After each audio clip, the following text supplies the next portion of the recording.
Tracking, alerting, protecting. This is WKYT News at 6.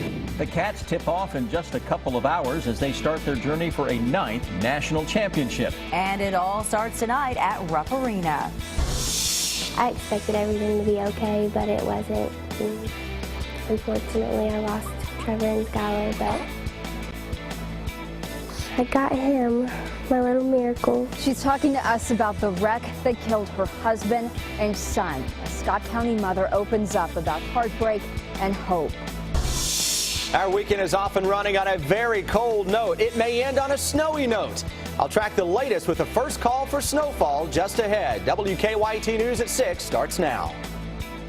Good evening on a cold Friday night. Get ready to bundle up. It is going to be pretty chilly this weekend. That it is. Another blast of wintry weather is headed our way, and we could even see snow across some parts of the state. And that is why we go first to Chief Meteorologist Chris Bailey. He is tracking those snow chances for us on the First Alert Defender. Hi, Chris. Yeah, guys, you know when you're starting out the weekend with Arctic air in place and you're tracking a storm system into town from the southwest. You get those two to meet, chances are you're going to get some snow. That comes our way Sunday night into Monday. But today's a record-setting day that we have to give credit to and talk about. We had record cold across the region today in Lexington. Look at the high temperature. The old record high temperature for this day, the coldest high temperature ever recorded, was back in 1906 at 34 degrees. We only hit 33 today in Lexington. So today is the coldest November 14th on record for the city of Lexington for a high temperature. How about that? Readings have already dropped quickly now into the mid and the upper 20s. If you're going to be out over the next several hours, bundle up. Wind chills, not as big a factor this evening compared to 24 hours ago, but still we may see at times readings dipping into the teens. Still tracking some snows out there this evening. Little burst across far northern Kentucky, dropping in from northwest to southeast. A few flurries across the Richmond and Winchester areas and into far southeastern Kentucky. But it's all eyes on that Sunday night into Monday storm system that will take a track that will bring initially a little rain into eastern and southeastern Kentucky, then a band of some snow that sets up as we go into Sunday night and into Monday as Arctic air pushes back into town, guys. This is a path that usually brings accumulating snows. We'll put a first call for snowfall map out when I come back in just a matter of minutes.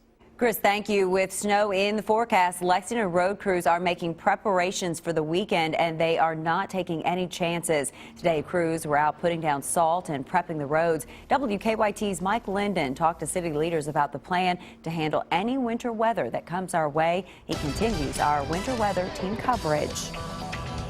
While central Kentucky hasn't seen snow like other parts of the country, crews are preparing now to keep drivers safe. We've had crews out putting down salt brine since yesterday, but keeping the ice from bonding with the asphalt is key.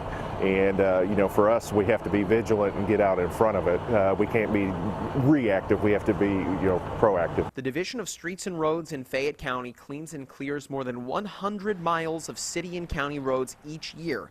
Spraying the roads with salt brine is the first step. Salt brine is a great product. It's inexpensive. It lasts for up to 3 days on the road, so we can get out, as I said, we've been out since yesterday, putting it down in anticipation, hey, we may get some as early as Sunday. Preparation is key to keeping the roads clean and clear this upcoming winter season, and the Fayette County Streets and Roads Department has already filled their salt barn and are prepared to face the upcoming winter weather. With crews out on the roads now, drivers want to emphasize to the public to share the road and be safe. Stay alert when they see a city vehicle or snowplow. Pay attention to what they're doing and give them room to do what they need to do. In Lexington, Mike Linden, WKYT. Crews are on 24-hour standby in case winter weather hits this weekend. Well, football fans headed out for high school games tonight are bracing for that cold weather. Jerica Insko talked to workers at the game who are preparing to deal with the frigid temperatures. She's live outside Scott County High School with more. Jerica? Sam, that's right. You probably already know that there are several high school football games going on tonight, like here in Scott County. And if you've been outside, then you know how cold it is as well and how cold it'll be in these stands tonight. But the cold, no matter how cold it gets, the games must go on, like here at the Toyota Stadium where Scott County High School will be kicking off tonight. Now, because of the cold, an extra concession stand has been set up by the Booster Club with more hot chocolate and hand warmers for sale. The original concession stand will also be open, serving lots of hot chocolate, with them knowing it's in the 20s and only getting colder. Now, the Booster Club is hoping that the cold doesn't keep Scott County High School football fans away from tonight's game. We have enough hot chocolate for over 40 gallons of hot chocolate, and of course coffee. We'll have two 5-gallon coolers ready to go with coffee. And tonight we have a satellite stand over on the visitor side, which we don't normally do. Now, aside from hot chocolate and hand warmers, of course, another tip is to layer up before you go to these high school football games tonight so you don't freeze in these stands. Reporting live in Scott County, Jerica Insko, WKYT. Thank you, Jerica. The price is right. The hot chocolate is only $1 with hand warmers for $2. Sounds pretty good. An Eastern Kentucky high school, though, today was out without heat. When students went to class this morning, there was no heat in the main building. The school's in the process of installing a new heating system. School leaders tell us it was still safe to hold classes. They say they took extra precautions to make sure that everyone stayed warm. We have typically moved those students to another location to make sure that they're in a warm environment, but also a learning environment that is conducive to learning. The new heating system is expected to be installed by the end of the week. Well, she is opening up about heartbreak and hope. Tonight, a Scott County mother talks to us about losing her husband and son in a car accident the same day she went into labor and delivered their third child. Jessica Spencer is preparing for a walk in her honor tomorrow. It's a story that's new at 6. WKYT's Kristen Kennedy sat down with Spencer to talk about the walk and memorial to her boys. She credits her husband with saving her life on Highway 227. I looked up and I seen the car coming at us, and Trevor just threw his body in front of mine, and the airbag didn't even hit me. I mean, he took the whole force of the accident. The same day a wreck killed Jessica Spencer's 2 boys. I expected everything to be okay, but it wasn't. She delivered one. Unfortunately, I lost Trevor and Skylar, but I got him, my little miracle. Little Isaiah Wade has the same middle name as his father and big brother. Sister Aspen survived the wreck too. My life has been completely changed, and it will never be the same. I know it won't ever be the same, but I know I have to stay strong for Aspen and Isaiah. Spencer will be out here Saturday with dozens of her friends and her family and others who Trevor helped that now want to help her. People he knows that I've never met that they want to help me if you need anything. They give me their number if you need money, diapers, clothes for the kids, anything. It's just amazing. Proceeds from the walk outside Scott County Middle School Saturday will go to Spencer to help her support her 2 surviving children.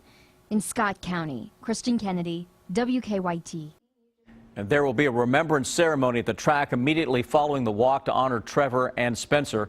Proceeds will help Jessica pay off funeral costs and support her 2 surviving children. Today marks an anniversary that one family wishes they never had to commemorate. 2 years ago today, Marion County Deputy Anthony Rakes was shot and killed during a traffic stop. Dwayne Shipp pled guilty to killing Deputy Rakes and was sentenced to life in prison. A memorial for Deputy Rakes and other first responders started just a few minutes ago at the Government Center in Lebanon. A Jessamine County inmate charged in the death of a cellmate says he is not guilty. Michael Jones was back in court this morning. Police say Jones wore methadone-soaked underwear into the Jessamine County Jail, made it past security, and then tore the underwear into several pieces and gave it to 5 of his cellmates. One of those inmates died after ingesting it. Jones has been charged with manslaughter, promoting contraband, and drug trafficking. Kentucky's new lieutenant governor is officially on the job. Former state auditor Crit Llewellyn was publicly sworn in this afternoon at the state capitol rotunda. Llewellyn is taking over for Jerry Abramson. He announced his resignation last week to take a job in President Obama's administration. Llewellyn was officially sworn in during a private event last night. It's an argument that has sparked a lot of debate, even on our Facebook page. Lexington is now the 8th city in Kentucky to ban e-cigarettes indoors. Last night, the Urban County Council voted unanimously to expand the city's existing smoking ban to include e-cigarettes. And this means that restaurants, businesses, and government buildings are off limits. The ban goes into effect immediately. But city health officials say the ban was necessary.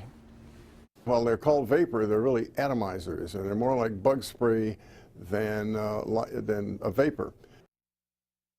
The Fayette County Health Department has endorsed a statewide ban similar to Lexington's on e-cigarettes.